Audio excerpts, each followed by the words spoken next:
Hi, everyone. Welcome to the Seven Figure Network podcast. I'm so happy you're here today because today I've got Dan Doyle. Dan has been in the game for a while.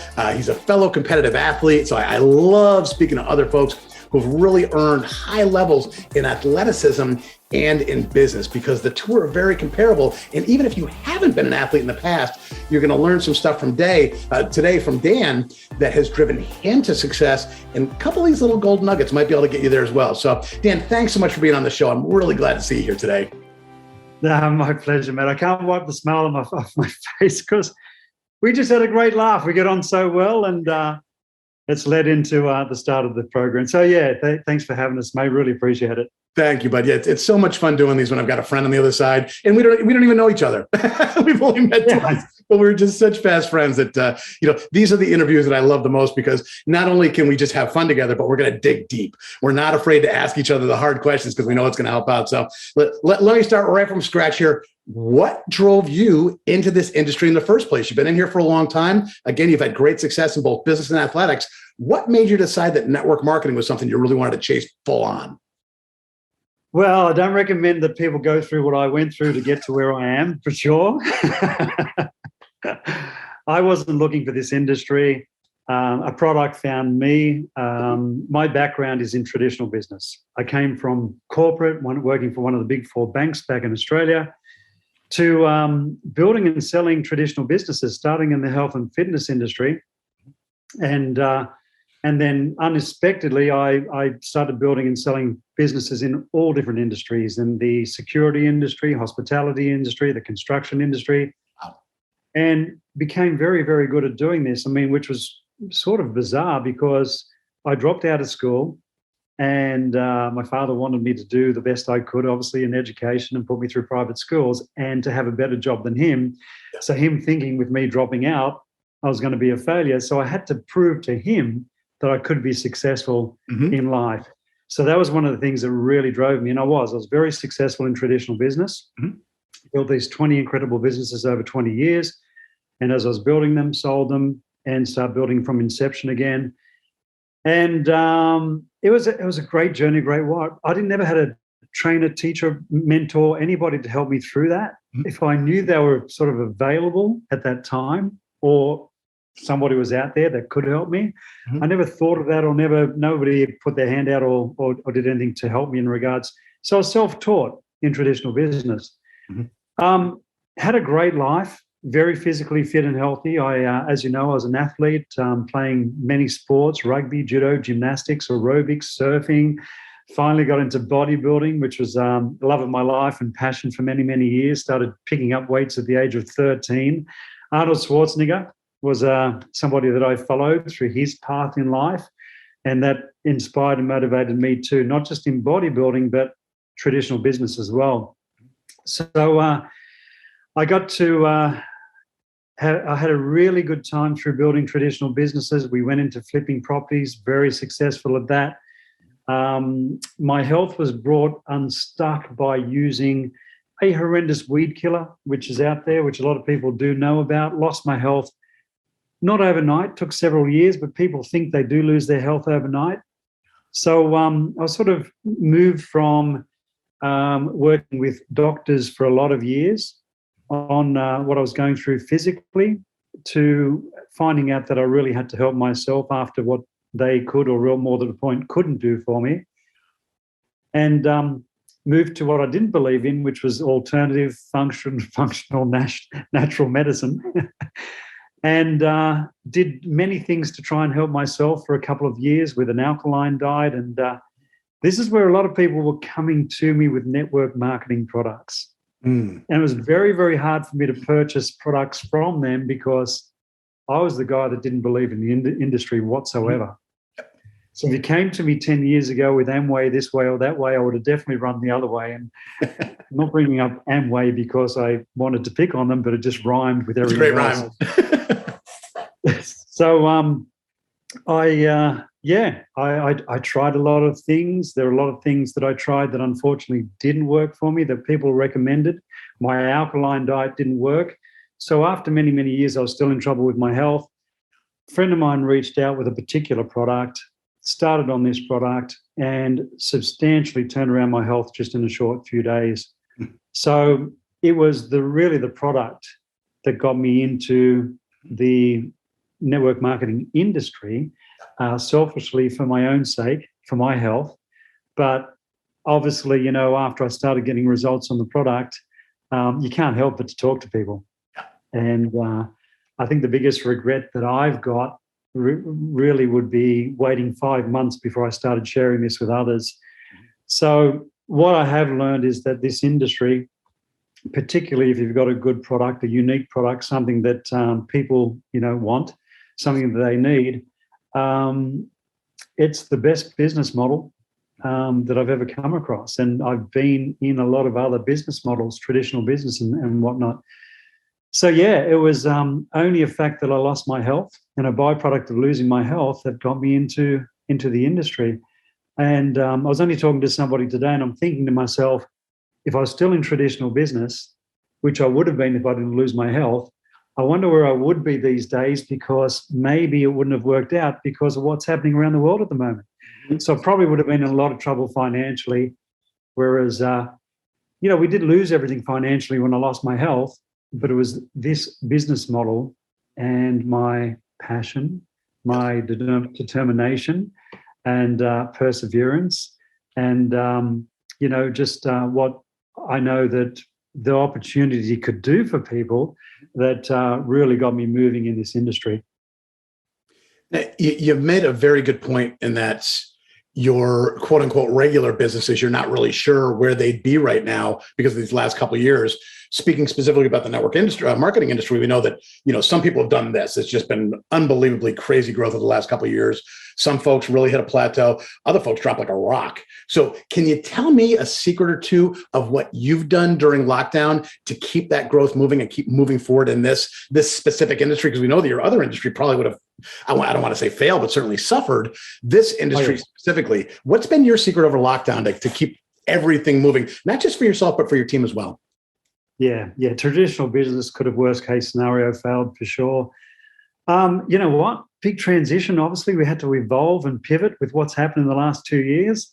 You can just imagine, and you have come from building these types of businesses. So we were out there doing the belly to belly and, physical meetings and presentations and events with people, which is all fun and great. And that's, social interaction, and people end up believing in what we've got because of that social interaction. Mm-hmm. But we've had to move to do virtual coffees, get on Zooms, and doing this type of business building activity, which it was the most difficult thing initially was training people like in Asia who are used to and only do business face to face. Yes. To do business through Zoom. So that was probably our biggest challenge because we had big teams in Asia. Mm-hmm. So moving people to Zoom, doing a lot of training on Zoom, how to present on Zoom, how to do anything on Zoom was the biggest thing that we had to do. The biggest thing I failed in was, I suppose, recognizing that Zoom at the beginning of the pandemic was going to be huge, and I didn't get any shares in it. But Same. If we only knew, brother. I know, you just didn't think about it. But we had to pivot. We had to really change things. And, I believe that, we had a bit of a dip in the last 2 years, but that has come back with a vengeance. I mean, positive vengeance. I mean, I believe with what we're going through now, that our business model is going to help more people than, we're not talking about investments in cryptocurrencies or anything like that. We're talking about building cash flow, building an income.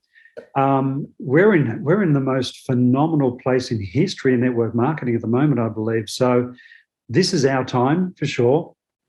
And, with the pandemic, it's just magnified the opportunity as far as I'm concerned. This is definitely the perfect storm in our industry. Yeah. So anybody who's got a good product or service, doesn't matter what it is. Obviously it comes back to you. It's something that we do in this industry. We don't sell what we have. We sell ourselves and our stories.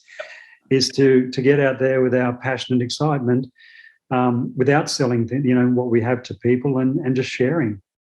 So having, that right product, the right mentality, and then having the right system in place, because like you said, you had to pivot. Yeah. No, I mean, the thing is, with have a right system in place, and I know a lot of people become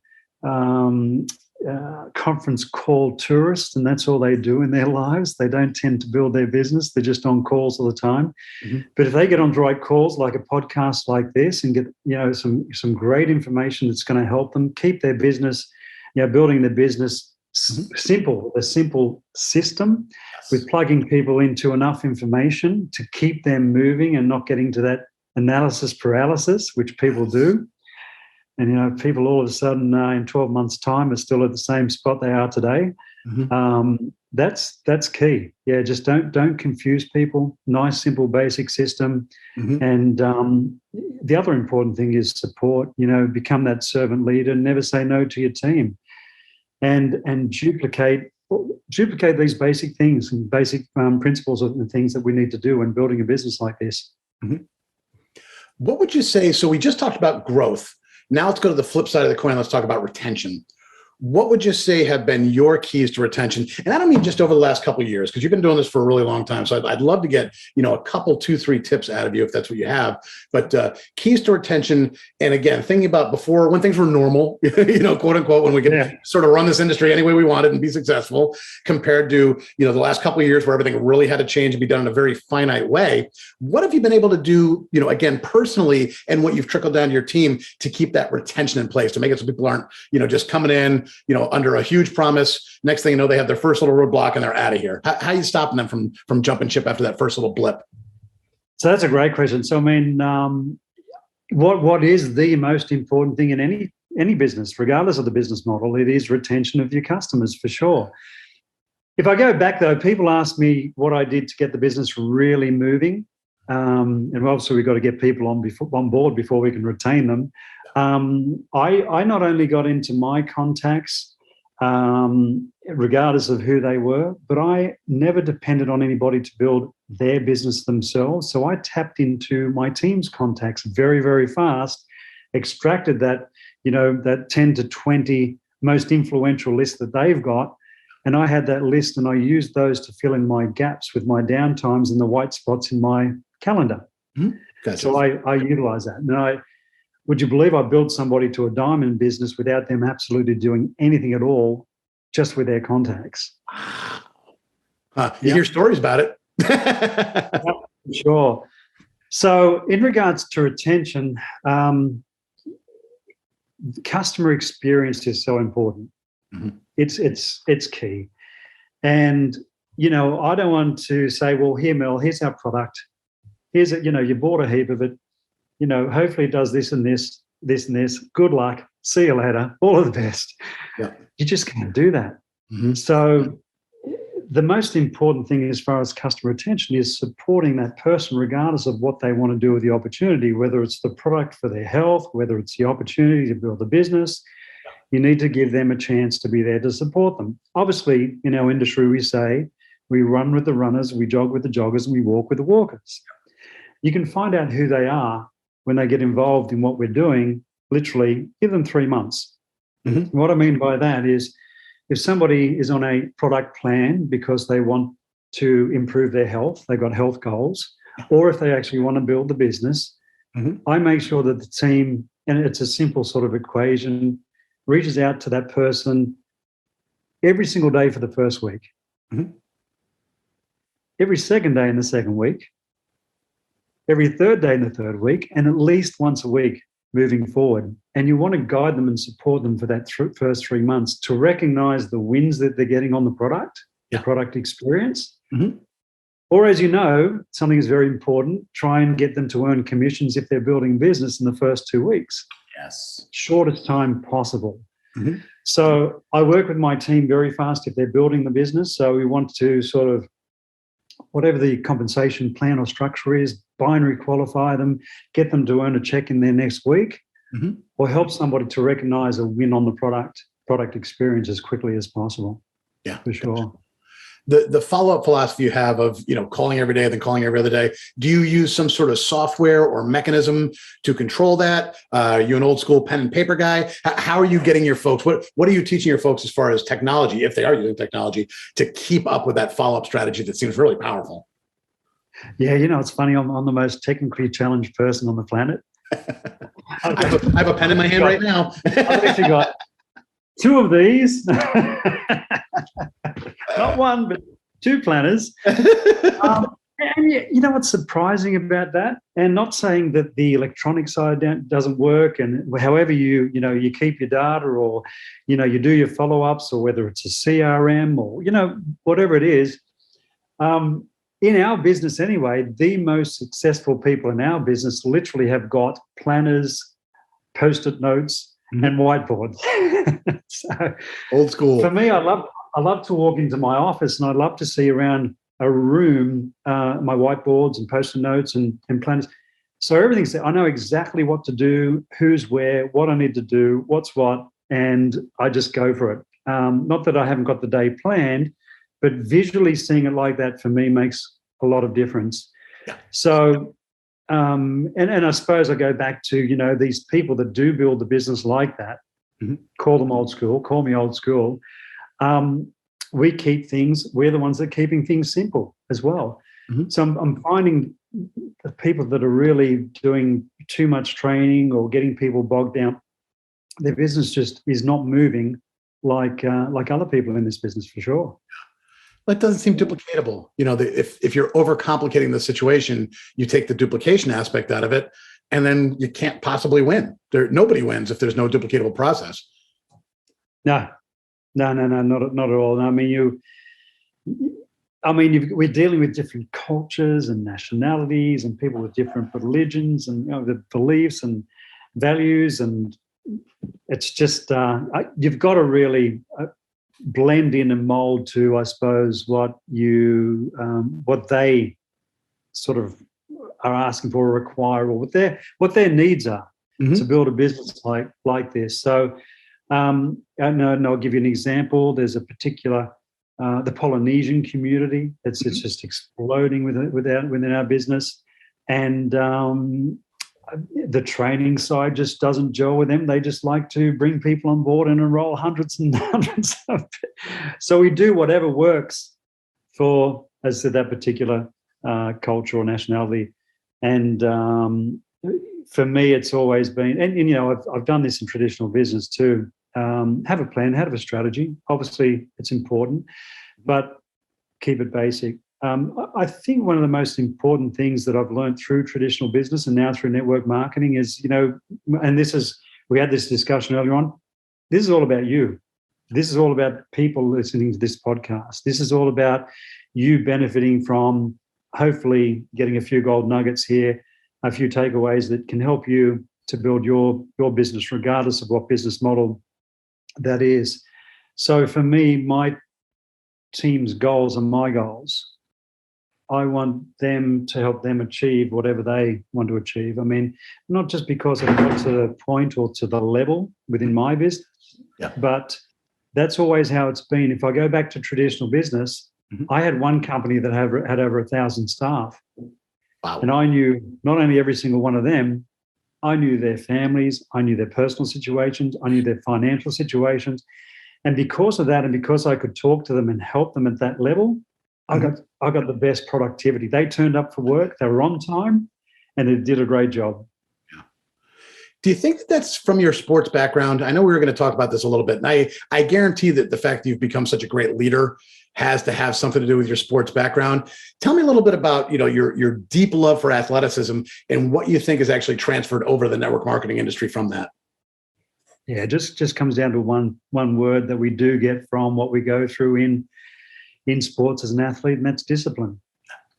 And I suppose, if you look at traditional business that I've been through, but also, lifting weights, work ethic.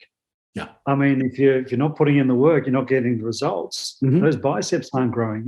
Those pecs aren't growing. You're not achieving what you want to achieve physically or through that business. Yeah. So discipline and work ethic, definitely big part of coming from being an athlete. And I'm going to be honest with you, I believe it's a bit of an advantage that we've got when it comes to drive and focus, and eventually, because of, as I say, persistence will get you there, consistency will keep you there. Success, which leads to success.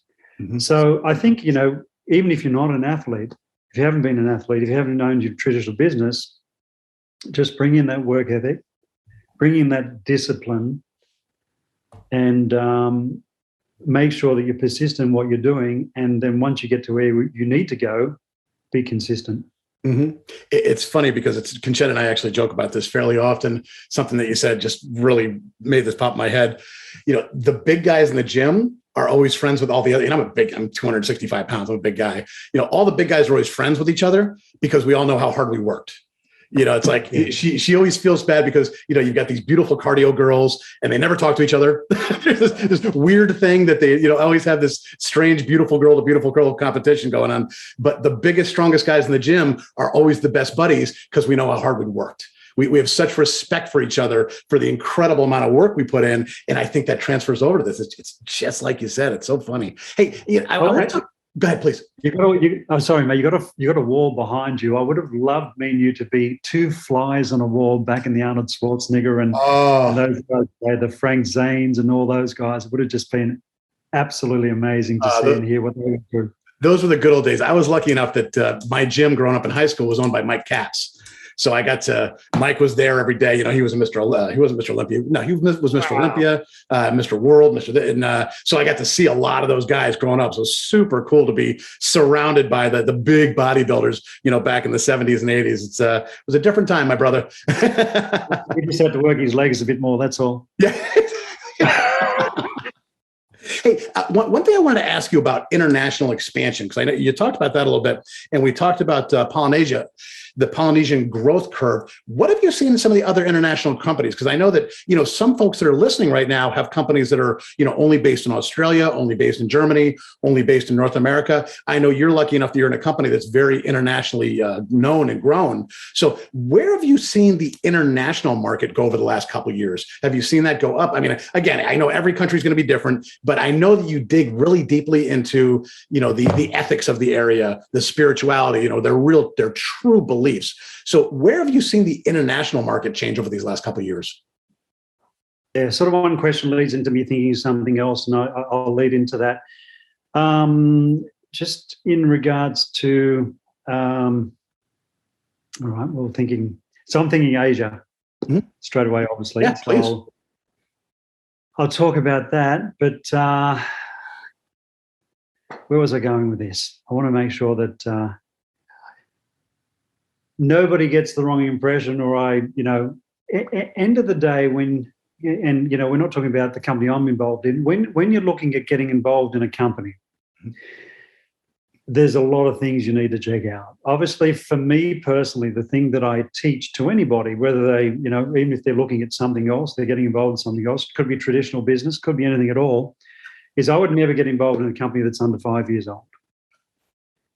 We know that 98% of companies fail in that first 5 years, regardless of the business model. So that's the first thing I look at. The second thing I look at is the owners of the company. And then you look at the product, the service, and I want to make sure that I don't have too much competition. There's no use jumping into something where I've got a lot of competition.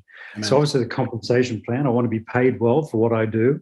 I want to look at the executives and their background.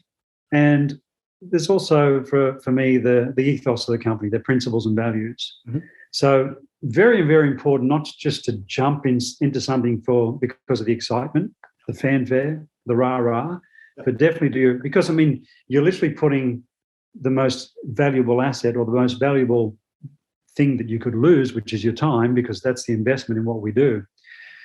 So for me, when I'm looking at building a business, any business, traditional business now, network marketing, I do look at things from a global point of view. In our business, we're known as world travelers. We've been literally traveling for 6 years now straight. We haven't stopped traveling. And we do that for many reasons, building the business, but for a lot of fun as well. We seen a lot of places. As a matter of fact, we've been to about 50 countries over the last 6 years, and I can't count how many cities. It's just been absolutely amazing. Holy cow. So Asia was very exciting, obviously, when it came to, our business. And why in our industry? Because of their work ethic. Yeah. So I suppose if you come back to, looking at the business that you're involved in, okay, well, how many markets are you in? So you really need to have a look at how quickly a business expands, because, you want to make sure that a business is sustainable and it's going to last. So for us, we've expanded quite slowly, to be honest. We're in 33 markets in the last 12 years. And the reason for that is the company's very conscious about not doing anything that's detrimental to the company's growth or to the company. We don't want to go backwards. Yeah, and 12 years, year over year, thank goodness, we've actually increased in sales, even with the last 2 years. So all of these things, I look at things from a company point of view, I suppose, because I came from corporate, I came from running my own business. So my vision is the company's vision, their strategy, I run parallel with. Mm-hmm. And I make sure that I build this business so the company survives. If I'm building it to the company's survival, I'm building my own business anyway. My business will survive and grow.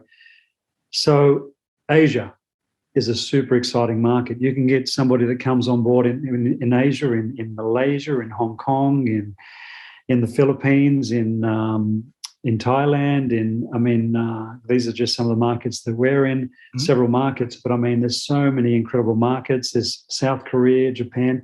But if your company's moved into these markets, take advantage of actually building into these markets. Never depend on one or two markets, because to be honest with you, if something happens within your company, and I've got to look at it too, within ours, and those countries or those markets fail for some reason, or there's problems, it's going to be, you really want to not have all your eggs in one basket within your own business. It's great that we've got the opportunity to build a global business. We're in 33 markets. Some companies are in 10, some companies are in 100.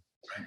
So great that we can build a global business from literally the time we sign that dotted line, we open up an account, we become an associate, a member, a distributor, and which I see as being absolutely amazing and phenomenal. And then you've got the power of leverage.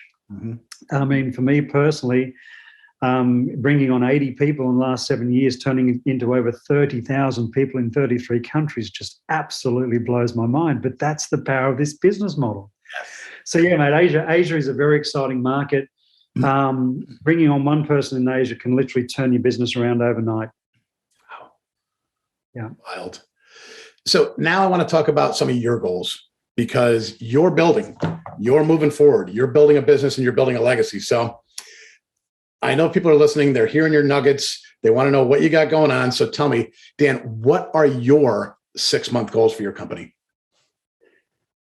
If I look back again, and I did set a goal, as you know, that I achieved a particular rank, and the next rank that I was going for, I set that goal for 12 months. So that was all the way back in 2017, wanted to achieve it in 2018. Didn't happen until the end of last year. Mm-hmm.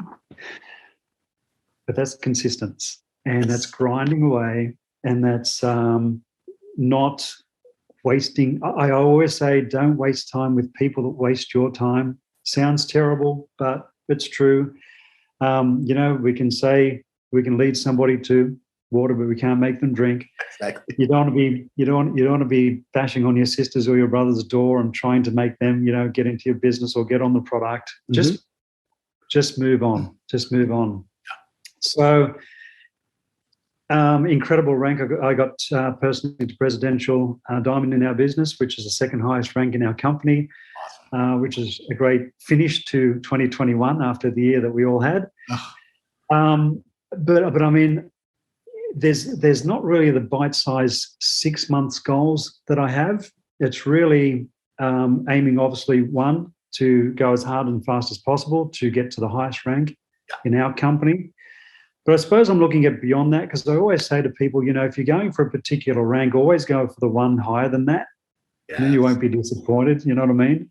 Always go for the bigger goals, because you'll land somewhere probably where you were initially thinking in the first place. Mm-hmm. So It's a big ask and it's a tall order, but my goal always has been, Mel, to get to the number one income earning distributor in literally the whole of network marketing. Yeah, love it. So we're going to need more customers. We need more customers and more builders over those next 6 months, correct? That's what it's always going to come down to. And, it's bringing them on, it's supporting them, and it's that important thing, customer retention that you're talking about, making sure that you can guide them and support them, keep them in your product or service for long enough that they're going to have the belief, or it goes from here to their heart, physically getting results as well, obviously, that they're going to stay with you literally, and it's with you. Yes. They're here for you for the rest of your life, for sure. Yeah. Very, very well said. Okay, so now let's look at the other side of the coin. Let's talk about a 6-year goal. So 6 years from today, where do you want to be? 6 years from today. As I said, you always remind me to go back a little bit before I go forward. So for my wife and I, for Suzanne and I, our personal goals literally was to have a property in different regions in the world and spend time in those properties and just chase the sun for the rest of our lives. Oh, beautiful.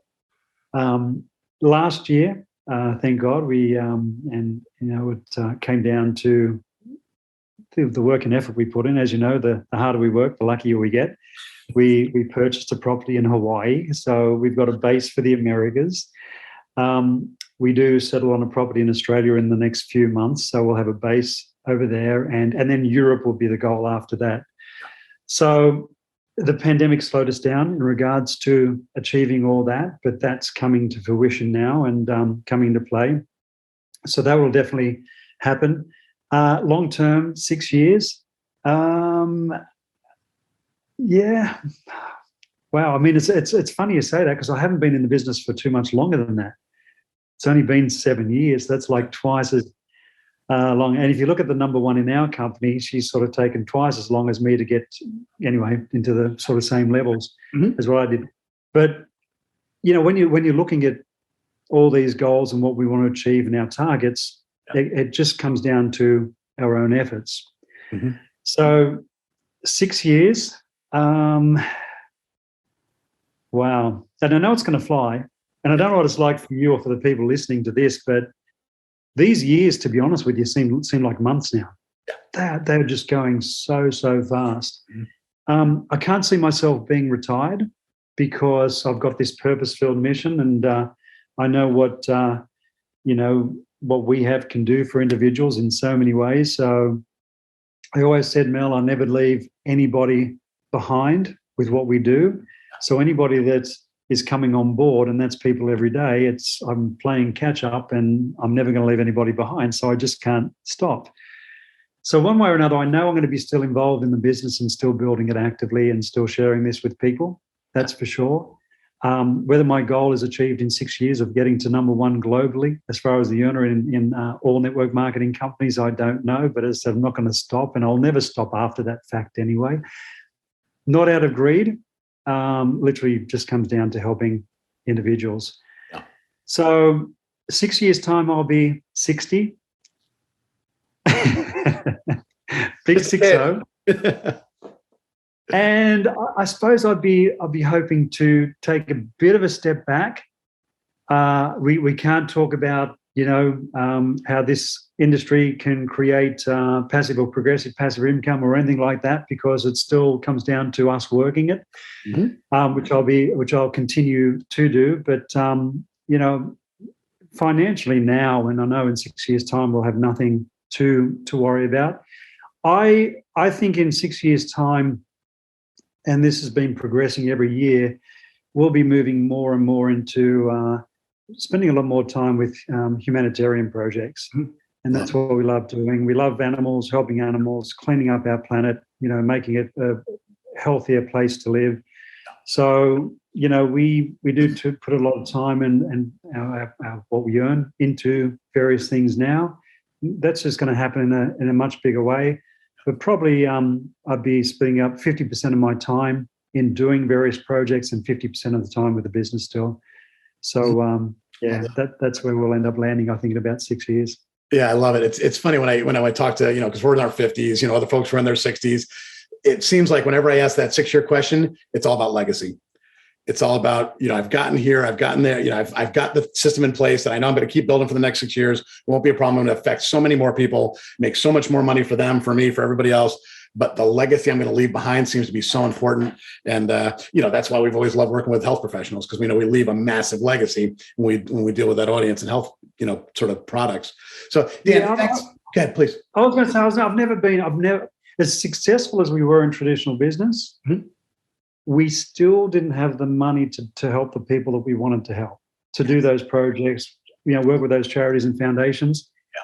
We do now, we are now, it's going to be in a much, much bigger way. And, helping individuals to get to where they need to go, their goals, their targets, their dreams. And then individuals that unfortunately can't get involved with us, that we can help because we are financially set up. That's what turns me on.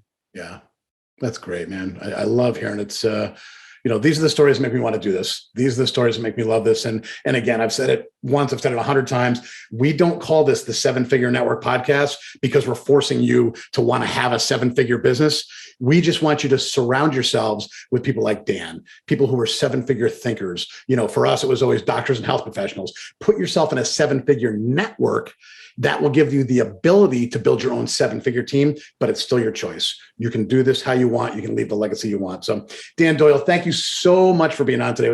We were friends anyway, so I knew it was going to be a fun day to talk to you, but bringing you on the 7-Figure Network Podcast has been really important to me because you've seen success. You've seen it quicker than most. And again, I think one of the driving factors is your athleticism, the fact you've been competing in this so much. So I loved having you on. And the fact that I was able to challenge you to think about the way your 6-year goal is going to go really makes me happy because I know it's got your mind spinning. So Dan, thanks so much for being on. Before I let you go, I know that some folks, your contact information will be in the show notes, but some folks are just going to listen to this. So what is the best way for somebody to contact you today if they want to talk to you about what you've got going on or maybe work with you in the future?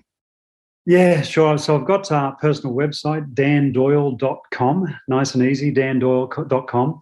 And email address, nice and easy again, dd@dandoyle.com. Beautiful. Brilliant. So Dan, I'm going to have your bio and your contact information in the show notes below. But again, just in case, I wanted to make sure that anybody can get a hold of you. So Dan, thanks again for being on today. It was just fantastic. I love having friends on. I consider a friend, and this has just been perfect today. So Dan Doyle, thanks so much for being on the podcast today. Thank you. Thanks for having us on, mate. Really appreciate it. Had a lot of fun. Thank you, bud. Have a great day now. You too. Bye, mate.